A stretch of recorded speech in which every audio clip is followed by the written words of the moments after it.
হয়, দেশত যি দ্বিতীয় পৰ্যায়ৰ নিৰ্বাচন ২৬ এপ্ৰিলত অৰ্থাৎ অহাকাইলৈ অনুষ্ঠিত হ'ব। তাৰ সমান্তৰালকৈ অসমৰ ৫টা লোকসভা সমষ্টিতো অনুষ্ঠিত হ'ব এই দ্বিতীয় পৰ্যায়ৰ লোকসভা নিৰ্বাচন। শিলচৰ, হাইলাকান্দি, ডিফু, তাৰ পিছতেই দৰং, ওদালগুৰি আৰু নগাঁও সমষ্টিত অনুষ্ঠিত হ'ব এই যি দ্বিতীয় পৰ্যায়ৰ লোকসভা নিৰ্বাচন। ৰাজ্যৰ এই ৫টা সমষ্টিত অনুষ্ঠিত হ'ব। বৰ্তমান মই উপস্থিত আছোঁ নগাঁও সমষ্টিৰ অন্তৰ্গত যি নগাঁও লোকসভা সমষ্টিৰ অন্তৰ্গত মৰিগাঁও জিলাৰ যি নিৰ্বাচনী জিলাৰ উপস্থিত আছোঁ। ইয়াৰ পৰাই যিসকল নিৰ্বাচনত জড়িত যিসকল বিষয়া আছে এই বিষয়াসকল আজি ৰাওনা হ'ব। ইয়াৰ পৰাই ৰাওনা হ'ব। বৰ্তমান মোৰ কেমেৰাৰ সতীৰ্থই সমগ্ৰ দৃশ্যাৱলী দেখাইছে। এয়া হৈছে মৰিগাঁও মহাবিদ্যালয় আৰু মৰিগাঁও যি ডাইট ফিল্ড, এই ডাইট ফিল্ডৰ পৰিৱেশ এয়া মোৰ কেমেৰাৰ সতীৰ্থই দেখাইছে। আজি পুৱা প্ৰায় ৭ বজাৰ পৰাই এই ফিল্ডত এনেধৰণে আহি মৰিগাঁও যিসকল নিৰ্বাচনৰ লগত জড়িত যিসকল বিষয়া, এই বিষয়াসকল আহি উপস্থিত হৈছেহি। এনেধৰণে তেখেতসকলে তেওঁলোকৰ নিজ নিজ দায়িত্বৰ স্থানলৈ তেখেতসকল ৰাওনা হ'বলৈ ইতিমধ্যে সাজু হৈ আছে। এয়া মৰিগাঁও যি নিৰ্বাচনী যি বিভাগ আছে, মৰিগাঁও জিলা নিৰ্বাচনী বিভাগ তথা মৰিগাঁও জিলা প্ৰশাসনে ইতিমধ্যে প্ৰস্তুতি প্ৰায় সম্পূৰ্ণ কৰিছে আৰু তেওঁ কাইলৈ যি নিৰ্বাচন অনুষ্ঠিত হ'ব আৰু এই নিৰ্বাচনৰ কাৰণে ইতিমধ্যে যিসকল পুলিং প্ৰিজাইডিং আৰু যিসকল আৰক্ষী বিষয়া আছে সকলো ইতিমধ্যে ৰাওনা হোৱা পৰিলক্ষিত হৈছে নিজ নিজ গন্তব্যস্থানলৈ। এয়া মৰিগাঁও জিলা প্ৰশাসন তথা মৰিগাঁও নিৰ্বাচন বিভাগে সুন্দৰভাৱে এনেধৰণে তেখেতসকলে এয়া যি ব্যৱস্থাপনা কৰা পৰিলক্ষিত হৈছে। বৰ্তমান মৰিগাঁও জিলাত এই লোকসভা নিৰ্বাচনত 911টা ভোটগ্ৰহণ কেন্দ্ৰত কাইলৈ ভোট অনুষ্ঠিত হ'ব জিলাখনৰ। ইয়াৰে ভিতৰত 323টা ভোটগ্ৰহণ কেন্দ্ৰ আছে লাহৰীঘাট সমষ্টিত, 322টা আছে জাগিৰোড সমষ্টিত আৰু সমান্তৰালকৈ 266টা ভোটগ্ৰহণ কেন্দ্ৰ আছে মৰিগাঁও বিধানসভা সমষ্টিত। সৰ্বমুঠ 911টা ভোটগ্ৰহণ কেন্দ্ৰত ভোটাধিকাৰ সাব্যস্ত কৰিব।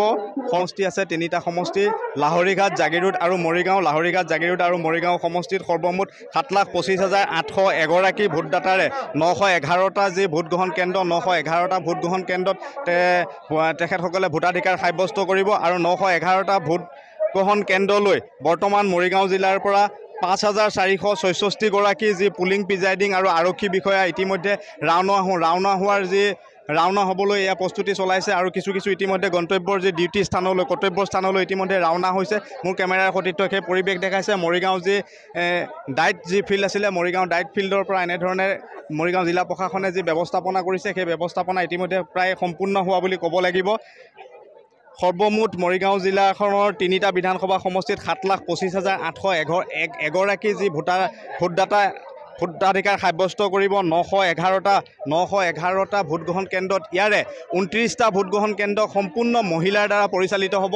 29টা ভোটগ্ৰহণ কেন্দ্ৰ সম্পূৰ্ণ মহিলাৰ দ্বাৰা পৰিচালিত হ'ব। মোৰ কেমেৰাৰ সতীৰ্থই দেখাইছে তেওঁলোকে গন্তব্যস্থানলৈ ৰাওনা হোৱাৰ পূৰ্বে কেনেধৰণে তেখেতসকলৰ যিবোৰ কৰণীয়বোৰ ইতিমধ্যে তেওঁলোকে সমাপন কৰিছে। EVM মেচিন, VVPAT মেচিনৰ পৰা আদি কৰি যি কৰিবলগীয়া আছে সকলো তেখেতসকলে ইতিমধ্যে এয়া প্ৰস্তুতি ইতিমধ্যে তেওঁলোকে কৰি থকা দৃষ্টিগোচৰ হৈছে। এয়া এনি ভাৰত 24ৰ দৰ্শকসকলক সেই দৃশ্যাৱলী আমি পোনপটীয়াকৈ দেখাবলৈ চেষ্টা কৰিছোঁ। মোৰ কেমেৰাৰ সতীৰ্থই সেই দৃশ্যাৱলী দেখাইছে।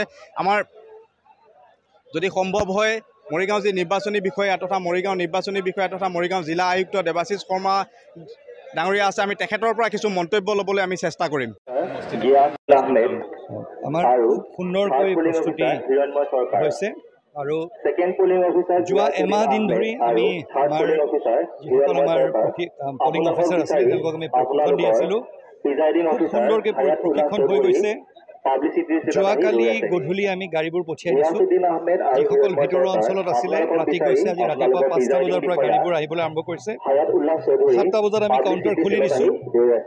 যিসকল প্ৰিজাইডিং অফিচাৰ পলিং অফিচাৰ আছে প্ৰথমতে তেওঁলোকৰ মেচিনবিলাক লৈছে, পলিং মেচিনছবিলাক লৈ উঠি তেওঁলোকৰ পুলিচ বিষয়া যোন তেওঁলোকৰ লগত যাব তেওঁলোকৰ লগত যোগাযোগ স্থাপন কৰিছে। ভাত খাইছে।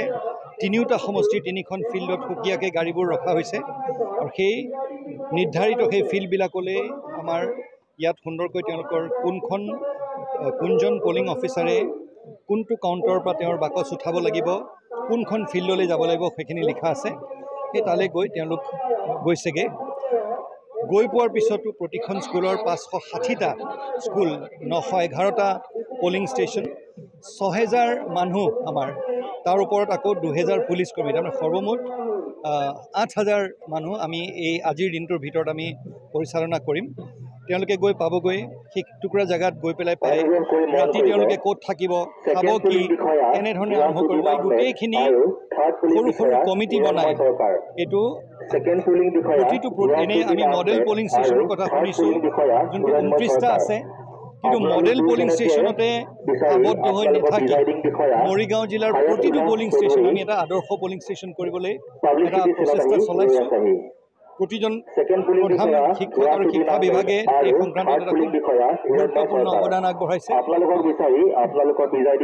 যোনখিনি অকণমান জটিল পলিং ষ্টেচন আছে সেই তাত সুকীয়াকৈ প্ৰথম কথা হৈছে ৱেব কাষ্টিং চলি আছে সেই ৱেব কাষ্টিংটো ইয়াত মনিটৰিং হৈ আছে মাইক্ৰ' অবজাৰ্ভাৰসকল আছে তাৰ উপৰিও কিছুমান জেগাত সুকীয়াকৈ পুলিচ সশস্ত্ৰ বাহিনী দিয়া হৈছে আৰু পুলিচে পেট্ৰলিং চলাই আছে অহা কাইলৈ ৰাতিপুৱা প্ৰথমতে তেওঁলোকে আজি গৈ পাই ধৰি লওক প্ৰথমতে সুন্দৰকৈ ইলেক্ট্ৰিকৰ পইণ্টটো ভালে আছেনে নাই বাকী কাইলৈ যাতে যিখিনি সা সুবিধাৰ প্ৰয়োজন হ'ব সেইখিনিৰ আছেনে নাই সেই গোটেইখিনি চাই কাইলৈ ৰাতিপুৱা প্ৰথমতে মক পোল কৰিব মক পোল কৰি উঠি আমি পলিং আৰম্ভ কৰিম আৰু সম্পূৰ্ণভাৱে আমি সাজু যিখিনি আমাৰ তৰফৰ পৰা কৰণীয় আছিলে সেইখিনি কৰিবলৈ চেষ্টা কৰা হৈছে Join BSc Nursing and GNM at St. Martha Institute of Nursing Guwahati under SM Group of Institutions.